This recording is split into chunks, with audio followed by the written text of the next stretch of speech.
uma vez, agradeço a presença de todos.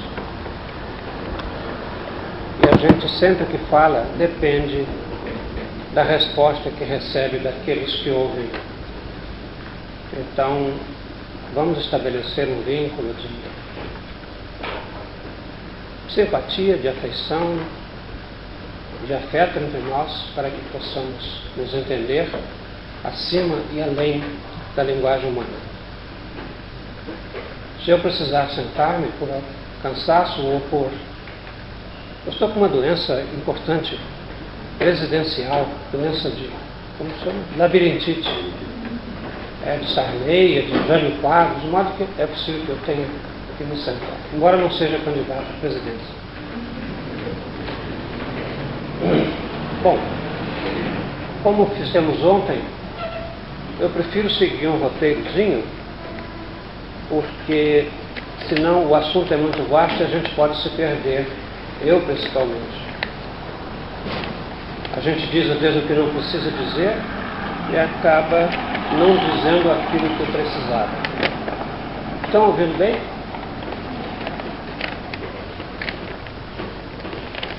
Bom, eu disse a Sueli outro dia que de tanto de falar em obsessão acaba obsidiado também.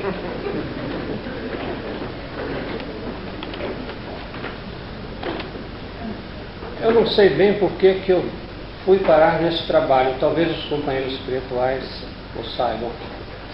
Mas a gente vai se envolvendo, digamos assim, num processo de aprendizado ao longo do tempo. E quando a coisa começa, a gente não sabe bem onde vai dar. Depois que a gente começa a chegar, é que a gente verifica que eram aqueles mesmos os caminhos, eram aquelas as tarefas, embora a gente conscientemente não estivesse programado. O espírito, mesmo encarnado, deixado aos seus próprios recursos, se ele tiver a boa intenção e a pureza das suas intenções, o desejo de servir, ele acaba encontrando os seus caminhos. E já eu escrevia sobre o Espiritismo há alguns anos, que comecei a escrever em 1956, e mais efetivamente a partir de 58, quando um companheiro de ideal espírita, que me dera uma orientação quando eu comecei a me interessar pelo problema, me convidou para traduzir um livro do inglês para o português. Este livro se chamava God Bless the Devil, ou seja, Deus abençoe o demônio. Foi escrito por um porto-riquenho radicado no Brasil e falava da necessidade da psiquiatria, da psicologia, mas especialmente da psiquiatria, por tomar conhecimento de aspectos que a doutrina espírita tem a oferecer, como a reencarnação, a obsessão, a comunicabilidade dos espíritos. A proposta desse amigo meu era que nós traduzíssemos alternadamente um capítulo eu e outro capítulo ele. Acabei traduzindo o livro todo, saiu pela Freitas Bastos, e por aí começou a desenrolar-se uma programação. Em seguida, este amigo, ele era um coronel do Exército, engenheiro militar, um homem de uma grande cultura, falava um belíssimo francês. Ele me convidou para umas reuniões mediúnicas em casa de uma senhora, que em tempos outros fora positivista. Estava viúva e o positivismo não teve as respostas que ela precisava quando perdeu um marido muito querido. E nós começamos a fazer em casa dela uma sessão muito modestinha, aquela do copinho, não sei se vocês conhecem, né? Que era uma coisa modesta, familiar, né? Muito singela, mas que me causou um grande impacto, porque eu sentia muita autenticidade nas comunicações. Dali eu passei apenas a assistir, tomar nota das letras e das palavras que iam sendo formadas, recebemos até mensagens muito interessantes naquele grupinho. Era um grupo mais de consolação do que de estudo, ou de pesquisa, ou de mediunidade. Bom, dali passamos para um grupo maior, já na casa desse meu amigo, eram uns 8 ou 10 pessoas, e eu sempre sentado na mesa e pensando para comigo, o que eu estou fazendo aqui se não aprender? Realmente era uma tarefa de aprendizado. E eu ouvia aquilo tudo e me interessava muito pelo que se passava no grupo.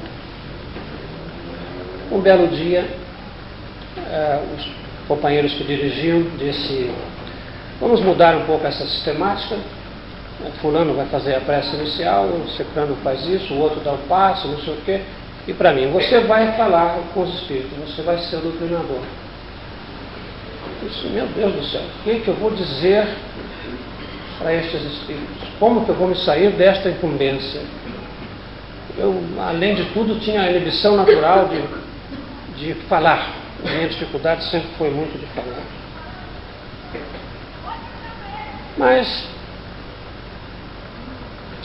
recebida a incumbência, parti para fazer o melhor possível dentro do que o grupo, a expectativa do grupo. E era um trabalho simples, ao mesmo tempo, um conteúdo humano muito grande. E nós recebíamos espíritos amigos, evidentemente, alguns que poderiam ter problemas conosco, de relacionamento anterior. E me lembro de um tipo especial, uma pessoa especial, porque a gente precisa entender uma coisa muito importante, que os espíritos são gente. A gente ouve falar do espírito, do perispírito, e não sei mais o que, porque o espírito disse isso. A gente esquece muitas vezes que é gente mesmo, gente igual a nós, com emoções, com alegrias, com sentimentos de frustração, de insatisfação consigo mesmos. Então, comecei a entender que eu estava falando com gente muito autêntica, pelas suas expressões, pela maneira com que se dirigiam a nós, pelos problemas que nos traziam. Estava ali naquele trabalho, eu não sabia ainda, mas o germe, o começo de todos esses livros sobre histórias dos espíritos, que não tem uma palavra de fantasia ali, é tudo verdade, é tudo exatamente como se passou. Então, um caso nesta ocasião me impressionou profundamente, chamando esse aspecto, a atenção para esse aspecto da vivência humana das pessoas. Era o espírito de uma mulher. Ela fora, na França do século passado, uma condessa, uma mulher muito culta, muito inteligente, escritora, e havia entre ela e um dos componentes do nosso grupo, que inclusive funcionava também como médium, um problema emocional de relacionamento muito difícil no passado. Ela estava muito magoada com ele, porque deixara toda o seu status, o marido, os filhos, o título, que naquela época era muito importante, ser um conde, uma condessa, um duque, né? Muitos de nós aí andamos por lá por esses títulos, né? Muito rei aí desencarnado e rainha, né? Então, a mágoa era muito grande. E a gente trabalhou com ela durante muitos anos, a gente sofria ali com ela, e ela continuou se queixando, batalhando naquele ponto, não cedia, não nos ajudava, não tinha uma abertura onde a gente conseguisse entrar no coração dela. Mas foi tanta insistência que nós conseguimos, afinal, que ela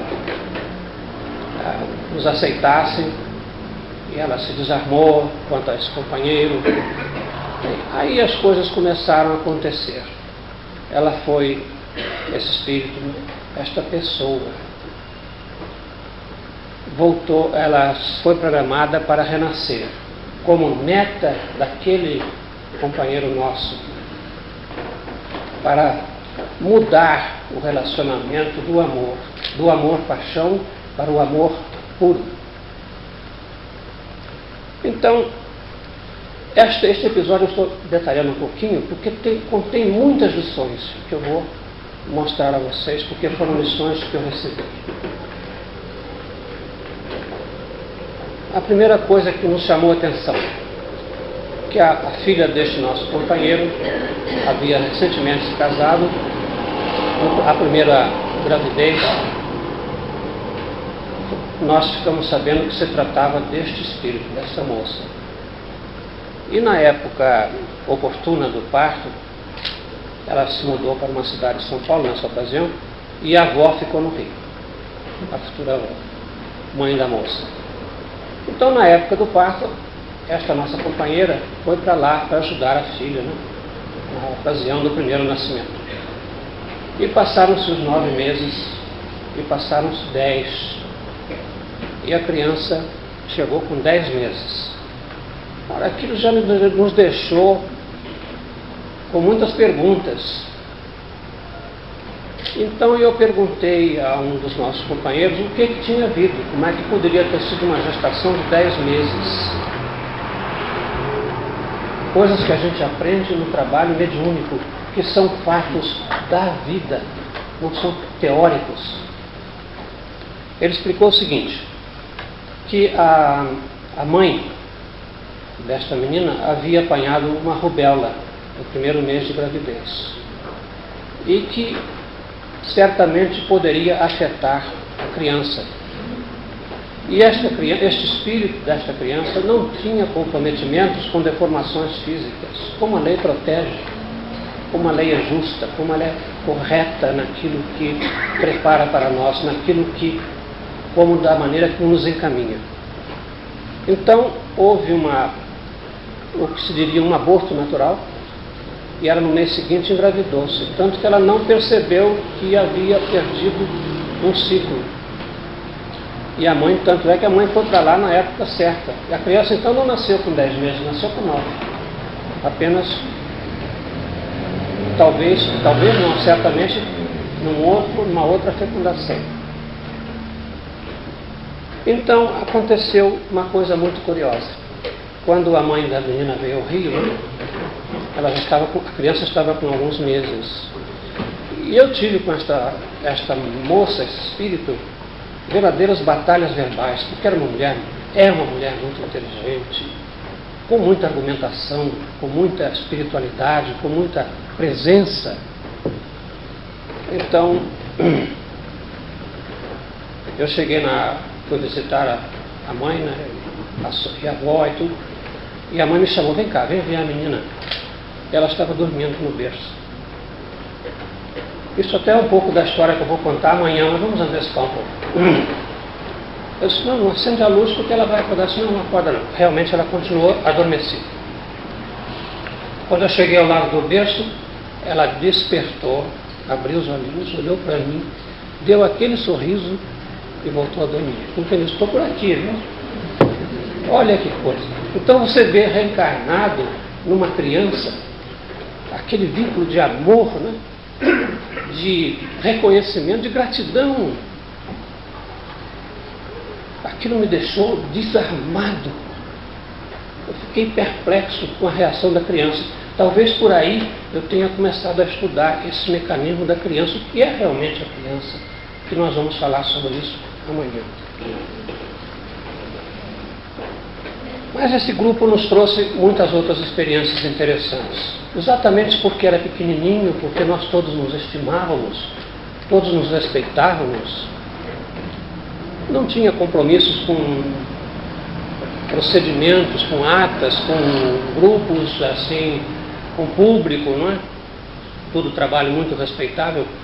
Mas eu não estava entendendo, e só fui entender isso muito mais tarde, que era uma tarefa de preparação. Então havia fenômenos de xenoglossia. A gente manifestavam-se às vezes espíritos que falavam línguas que eu nem conhecia. Uma vez foi um húngaro, tivemos a maior dificuldade, então cada coisa daquela parece que era um assunto didático para ensinar alguma coisa para a gente. Este húngaro, eu sabia que pelo som, pelo pouco conhecimento que a gente tem de língua, que a língua era húngara, aquelas consoantes fortes. Ninguém fala húngaro aí? Ninguém? Então, eu disse que não estava entendendo. Ele me entendia, mas não estava entendendo o que ele dizia através do médium. Eu disse, olha, infelizmente não temos como continuar, porque eu não entendo o que você fala. Houve então uma pequena parada na comunicação, o nosso médium mudou um pouco a postura, eu percebi que um outro espírito tinha entrado no circuito, e ele então começou a falar português. Só depois é que nós perguntamos o que realmente tinha acontecido. Ele disse o seguinte, que o espírito estava tão fixado naquela linguagem que foi a língua dele na última existência, que ele, em vez de se comunicar pelo sistema, como se diz, circulação de pensamento do médium, ele falava diretamente no sistema de expressão, de onde veio o fenômeno de xenoglossia, ou seja, o espírito fala num outro nível, não no nível habitual do médium. Por isso, então, nós nos entendíamos. E ele, então, se colocou entre o médium e o espírito, para que o pensamento daquele espírito filtrasse através dele para o médium, do médium para mim. Então ele passou a ser como que um médium de um espírito. Fenômenos que a gente vai colecionando, vai entendendo, às vezes nem entende muito bem, porque quanto mais a gente aprende, mais a gente sabe que precisa aprender, né?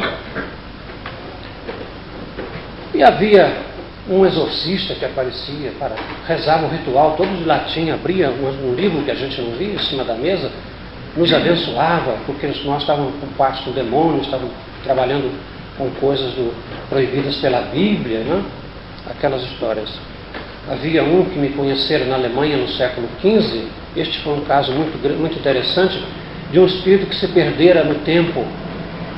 Então ele disse para mim assim, me chamava por um nome alemão e dizia, você se perdeu de mim? Onde é que você se meteu esse tempo todo? Eu disse, mas por quê? Desde quando você está me procurando? Desde fevereiro? Não, desde agosto. Aí eu disse, mas agosto de que ano? Ele disse, deste ano que nós estamos. É uma pergunta cretina perguntar, né? Hoje, por exemplo, 27 de agosto. Bom, deste ano que nós estamos, eu falei, mas qual é o ano que nós estamos? Ele disse 1497, naturalmente.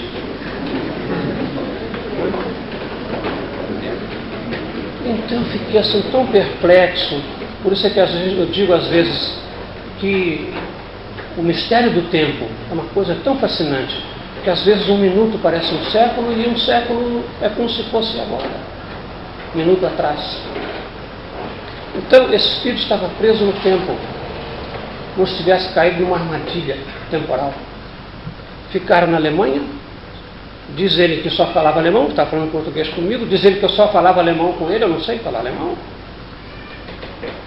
Estávamos em 1497, mas por que você estava me procurando desde essa época? Aí eu entendi. Diz ele que eu tinha sido um sacerdote alemão, nesse período exatamente anterior. Depois fôramos desencarnados, quase que juntos, continuamos a nossa amizade no mundo espiritual. Para quem não é espírita, é uma conversa de maluco, não é não?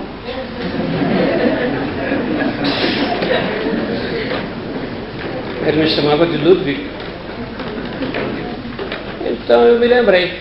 Eu sabia de uma encarnação minha na Alemanha, no século XV, 1497, precisamente. Fevereiro. E ele me perdeu de vista quando eu vim para reencarnar e ficou lá no tempo, parado.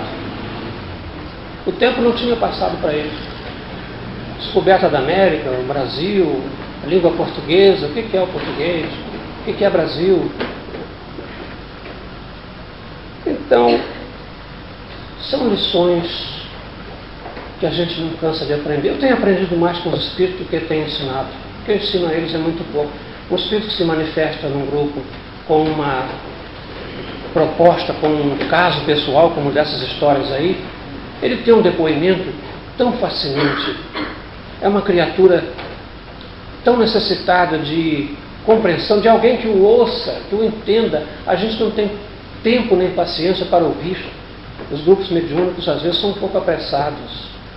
Temos que dar tempo para a criatura dizer o que está sentindo, o que precisa falar, quais são as suas dificuldades, as suas dores. Sempre tem uma dor atrás daquilo, tem sempre uma criatura escondida atrás da dor. E como fogem da dor, e como fogem de si mesmo, tentando fugir de si mesmo, porque sabem que, uma vez assumidas as nossas responsabilidades, vamos ter que enfrentá-las mesmo, não há o que fazer. Então ficam apavorados porque as responsabilidades foram crescendo ao longo do tempo, eles têm plena consciência disso e se alienam num esquecimento. Às vezes essa alienação é uma verdadeira barreira quase que física, é uma parede, é um túnel, seja lá o que for as imagens que eles criam. Teve um que me disse, como se tivesse escondido todas essas aflições dele, todos os seus crimes, os seus erros, num compartimento contíguo, e fechou a porta e fez uma parede. Ele disse assim, mas de vez em quando eu ouço as correntes do meu passado se arrastando lá dentro. Então, como isto é humano, como isto é sensível, como a gente precisa ter paciência para ouvir primeiro, antes de falar. Nós não vamos ensinar a eles nada de que eles não saibam. Eles sabem. Às vezes assim, começam a falar do espiritismo, precisa combater, porque o espiritismo é um movimento que está botando uma realidade em circulação, não é? Botando uma vivência espiritual na cabeça de todos nós. Muitos desses que querem se esconder desta realidade acham que se defendem combatendo o espiritismo. Então eu disse assim, mas você não é espírita? Não, que horror, não sei o quê. Mas escuta, você não está falando através de um médium espírita, de uma sessão espírita? Você não morreu e não está aqui conversando comigo? Você não está falando das suas encarnações anteriores e das minhas? O que é então o espiritismo? O que está errado? Me diga onde é que está errado nisso tudo. É o sentimento de culpa que vocês colocam na cabeça da gente, mas nós colocamos. Como? O sentimento de culpa a gente cria cometendo o erro. Não é ninguém que bota na cabeça da gente. Mas então, esse aprendizado se prolongou ao longo do tempo. E há historinhas muito interessantes que nunca cheguei a contar. Havia um sacerdote que falava com forte sotaque francês, uma voz grossa, quase um fenômeno de materialização uma espécie de uma garganta ectoplásmica que o médium sentia, né, que se processava nele antes de manifestar-se. Um espírito generoso, amigo, competente naquilo que fazia, se incumbia de atender pessoas recém-desencarnadas para protegê-las, dar uma certa cobertura espiritual. E ele se identificou com o nome. Em 1977, quando eu andei pela Europa, entrei eu na Notre Dame, né? Ele tinha sido arcebispo lá, no século XIX. Qual não foi o impacto da minha surpresa? Uma sala com uma máscara mortuária do homem. Documentos dele, um copinho dele, tomava aquele vinho dele francês. Né? A gente conheceu o espírito, depois ver a concretização da vida dele ali, porque nós somos ainda muito dos sentidos, a gente quer ver, quer pegar, não quer sentir. Então, este período de treinamento foi feito de muitas emoções, de muitas alegrias, de muito aprendizado, de muitas esperanças. E eu sou muito grato a esse pequeno grupo que me permitiu esse aprendizado. Depois o grupo se extinguiu, cada um foi para o seu lado. Havia um casal que o marido era diplomata, ele foi mandado para o Egito, não sei para onde, para a Inglaterra. Os outros se dispersaram e eu fiquei sem o grupo. Então, o que me competia fazer, depois daquilo, eu entendi que era organizar um grupo do qual eu pudesse participar. E assim começou este, no qual estou há 15 anos, e do qual surgiram esses livros. Às vezes eu olho esses livros e tenho um pouco de remorso das árvores que nós derrubamos para escrever isso tudo. Mas as árvores crescem de novo. Então, uma das coisas que me ficou mais marcada no espírito, na memória, no coração, foi este conceito da qualidade humana dos espíritos, da faculdade de serem gente, de serem irmãos nossos em sofrimento, perplexos. O que a gente fica falando de espírito, corpo, perispírito, são conceitos mais ou menos abstratos. Quando você se coloca diante de um ser espiritual para falar, não é mais um conceito abstrato, é uma pessoa humana. Então, esta faculdade de ser gente ficou muito marcada nas minhas histórias, nas histórias que a gente contou, e especialmente numa que está no filho da irmã do vizir, uma historinha chamada Perplexidade.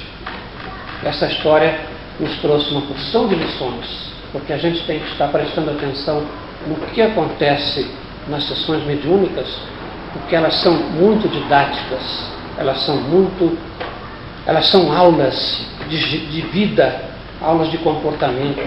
E quando eu falo a palavra comportamento, é em toda a sua extensão, em todas as suas implicações. O Cristo não pregou uma religião conforme nós vimos, conforme é o meu pensamento afirmado ontem. O Cristo pregou um procedimento, um comportamento, uma ética amorosa, uma ética religiosa, uma ética superior. Então, vai explodir alguma coisa. Estou com as bananas de dinamite aqui, de vez em quando eu acho que não tem perigo não. Então, este espírito, cuja história está contada na Perplexidade, ele fazia parte de um grupo, uma instituição no espaço, que se intitulava Os Vingadores. O problema era o seguinte: você tinha um problema contra qualquer pessoa, espírito geralmente, e também encarnados. Então você ia lá e expunha o seu caso. Fulano me fez isso, me fez aquilo. Eles examinavam, investigavam. Não era feito em cima da perna, não. Uma das coisas que eles investigavam, outra lição importante, é que muitas vezes as queixas levadas lá implicavam pessoas do próprio grupo. Então era preciso ter cuidado para eles não se punirem a si mesmos, né? Então era feito um trabalho de pesquisa antes. Uma vez que você demonstrou ao seu caso, eles reconheceram que tinha a sua validade, então eles partiam para a cobrança, esse é o nome. E tem uma história no livro chamada O Cão de Dom Afonso, que um espírito foi muito sacrificado pelo filho de uma maneira bárbara. Quando o filho morreu, ele foi lá se queixar. O cara desse grupo reconheceram que ele tinha razão. Leiam a história depois, é uma coisa horrível. Bom, então este cidadão, este espírito, este ser compareceu esse dia no nosso grupo, que está na historinha.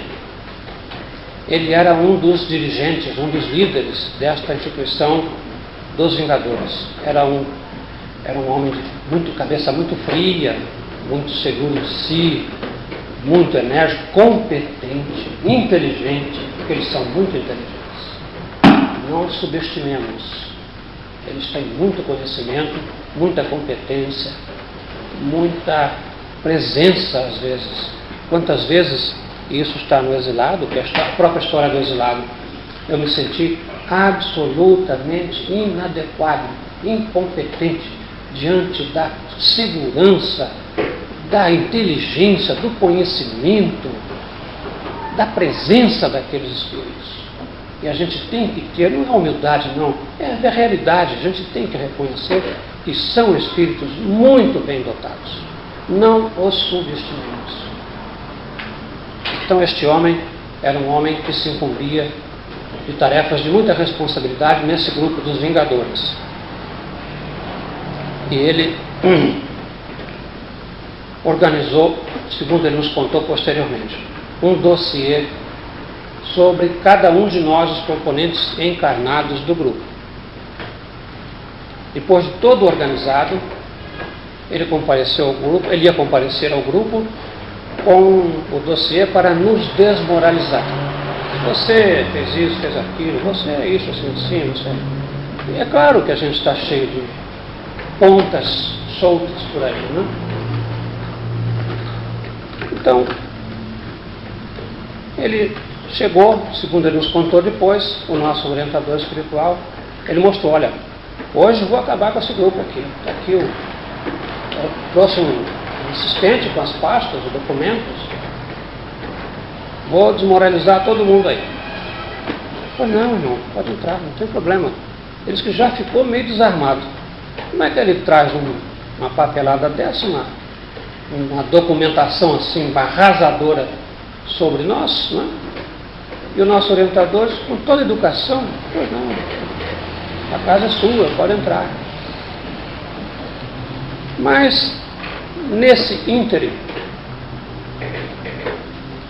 aconteceu uma coisa que representa uma outra lição. É de que aquele que trabalha em sessões mediúnicas, em grupos mediúnicos, tem um trabalho para 24 horas por dia. Não é propriamente trabalho específico, braçal. É trabalho de comportamento, de atitudes. Não que seja uma criatura santificada ou purificada, que isso não somos mesmo, e é preciso reconhecer que não o somos. Foi o seguinte, ele se incorporou médium extremamente constrangido. Ele disse, não era para estar aqui. Eu pedi até aos meus companheiros que me substituíssem, mandassem outra pessoa, mas aqui estou. Mas ele estava assim, reticente e preocupado. Havia qualquer coisa na mente dele que o perturbava intensamente. Então, acabou se desenrolando a história. Foi o seguinte, uma das nossas companheiras do grupo, numa tarde de inverno no Rio não tem inverno, mas faz um pouco de frio às vezes, já à noitinha, né? Bateu alguém na porta do apartamento dela, era um rapaz, um jovem, e eletricista. Ele havia instalado na casa dela um eletrodoméstico uns meses antes com o irmão com quem ele trabalhava. Ele disse, eu queria, a senhora tem algum serviço para mim? Tem algum serviço para mim? Ela disse, não, no momento assim não me ocorre nada. Mas ela sentiu um apelo tão dramático, uma aflição tão grande nele, que ela lembrou que tinha um pequeno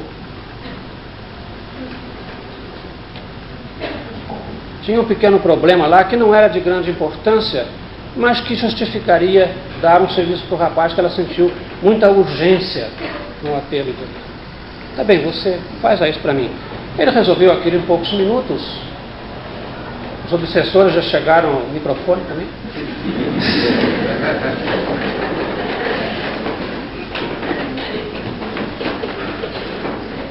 Ele fez o serviço e ela deu uma gratificação extremamente generosa. Ela ficou tocada com aquela sensação de aflição que percebeu nele. E ele, enquanto fazia o trabalho, mostrou uma receita de um médico. Ele estava precisando comprar um remédio para uma criança pequena, um filho. Perguntou a ela se ele ainda pegava o supermercado aberto. Quer dizer, aquele dinheiro foi uma tábua de salvação para uma situação extremamente aflitiva. Pois bem, este espírito que nos ia desmoralizar tinha sido o pai deste rapaz. Então ele não sabia nem o que dizer para nós. A emoção não o deixava falar. Ele disse, eu vim para destruir vocês. No entanto, aqui estou perplexo. Porque vocês atenderam a pessoa que eu mais amo. Olha, foi uma sessão memorável. Até hoje. Eu fico também perplexo. Então,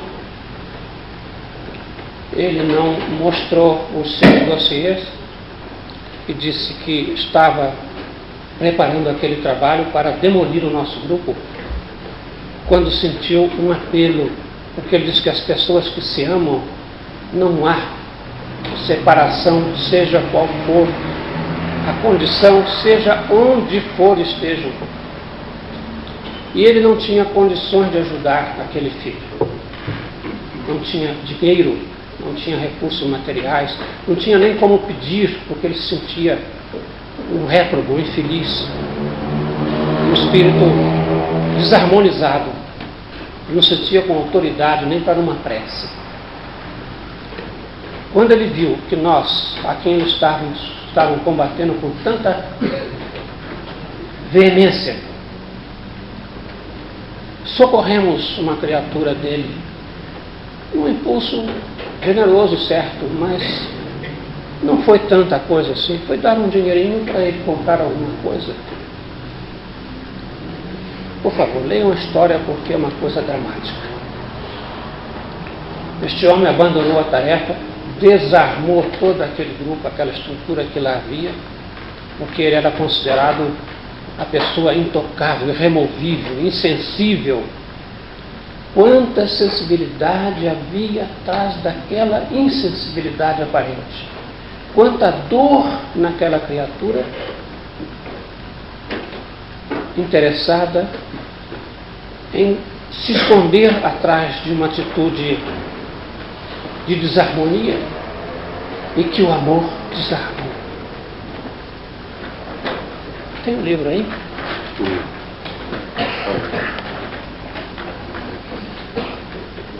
É por isso que eu não gosto de falar, viu? Perplexidade, está aqui.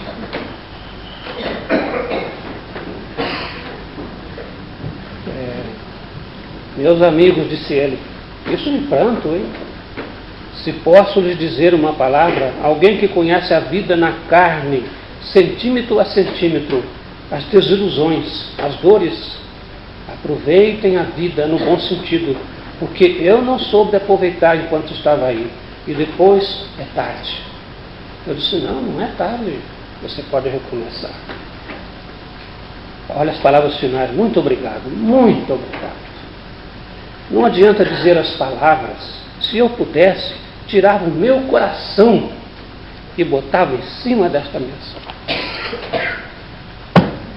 Então, meu Deus, a gente que tem a oportunidade de estender a mão a uma criatura dessa, que desarmou todo um esquema, que modificou essa criatura e encaminhou-a para uma retomada na sua trajetória espiritual, isso é um privilégio nosso de servir. Não porque a gente seja superior, veja quantas lições tem esta historinha tão dramática. Porque nós, eu digo a eles, não sou melhor do que você, meu querido ou minha querida. Somos todos do mesmo nível. Se eu fosse muito melhor, não estaria nem aqui falando com você. Deus é que nos concedeu o privilégio de chegar até você com essa mensagem, com este apelo. Eu sei que você vai enfrentar dores. As responsabilidades acarretam, os erros acarretam responsabilidades. A lei de causa e efeito é severa e ao mesmo tempo flexível. A lei não exige nada de que não possamos dar. Então, é como diz a musiquinha, haja coração para essas sessões em que você se envolve emocionalmente com os espíritos. E você só pode ajudá-los envolvendo-se com eles.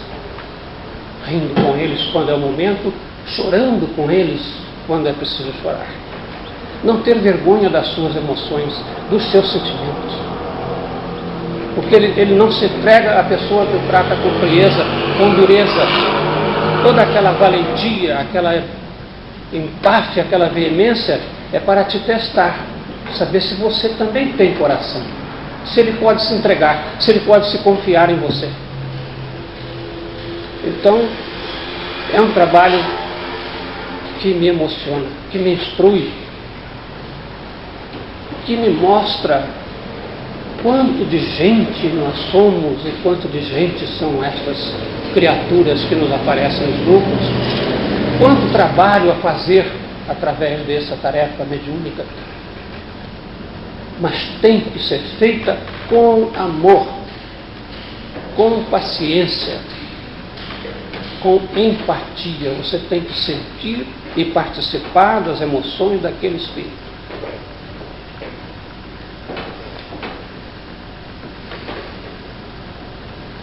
Então, nesta lição de perplexidade, a gente vê a sensibilidade apuradíssima, um coração extremamente sensível, envolvido numa verdadeira camada de concreto, de gelo. Para quê? Para se defender, porque as pessoas muito sensíveis se machucam à toa. Você toca e dói.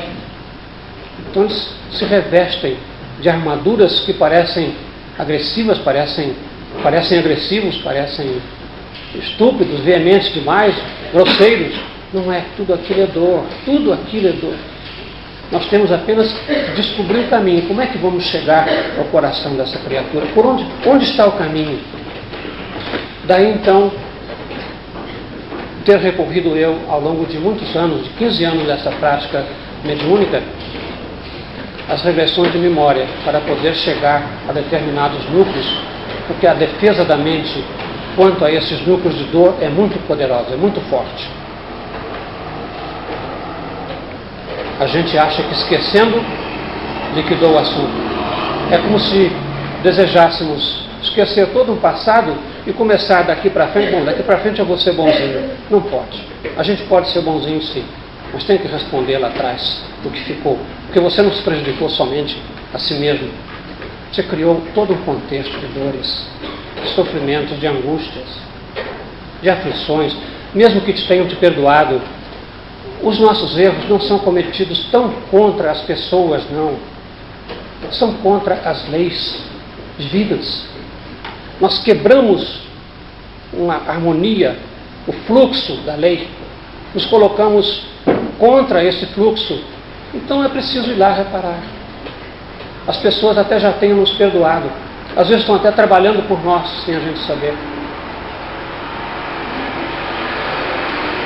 E eu descobri também, nesta lição, que a gente então é vigiado 24 horas por dia. Os espíritos nos acompanham.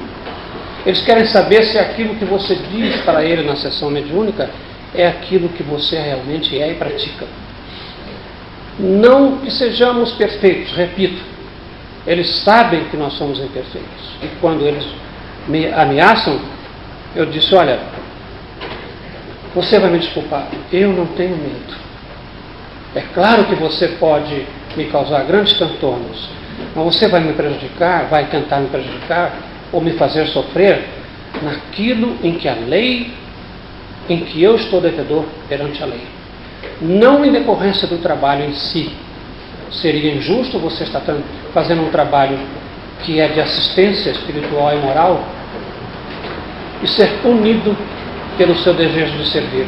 A lei não admite isso, mas admite sim que você sofra em decorrência dos seus erros. Então, é claro, você não pode obsidiar um espírito. O doutor Bezerra de Menezes, quando estava por aqui encarnado, que já tinha atingido um status que se punha a salvo dessas coisas. Mas como ser humano encarnado, ele tinha os seus compromissos, as suas dores, as suas dificuldades, problemas de família, problemas inclusive de relacionamento, de pobreza material. Era aquele homem que tirava o anel e dava para a pessoa comprar remédio. Então, nesses pontos em que a gente é humano, materializado, encarnado, é claro que eles podem nos atingir. Mas, é como disse um espírito uma vez para mim, você não pode colher rosas sem se ferir uma vez ou outra nos espinhos. Não é por isso que você vai deixar de colher rosas. Mas aí, a gente percebe essa vigilância, que até é bom para nós, porque a gente sabe, os companheiros espirituais estão observando Eles estão vendo que eu não sou perfeito. Mas também, outra lição para eles. Estão vendo que, a despeito das minhas imperfeições, das dificuldades que eu enfrento na vida, dos problemas humanos que a vida me acarreta, eu estou tentando caminhar. Portanto, que será possível também para eles, porque o grande medo, o grande problema, a grande angústia é enfrentar as incertezas da encarnação. E isto, amanhã nós vamos falar sobre isso. A doutora Helen Van Bach descobriu também, nas sessões de regressão, que pessoas adultas são regredidas ao momento do nascimento. E contam a história do nascimento. E são unânimes em declarar: morrer não é problema. O problema é nascer. Morrer, você concluiu uma tarefa, você vai para o mundo espiritual, não pode mais modificar o quadro que você traçou da sua vida, você vai ter um prosseguimento daquilo, receber os méritos daquilo que você conquistou e responder pelos seus equívocos. É uma tarefa concluída, embora setorial.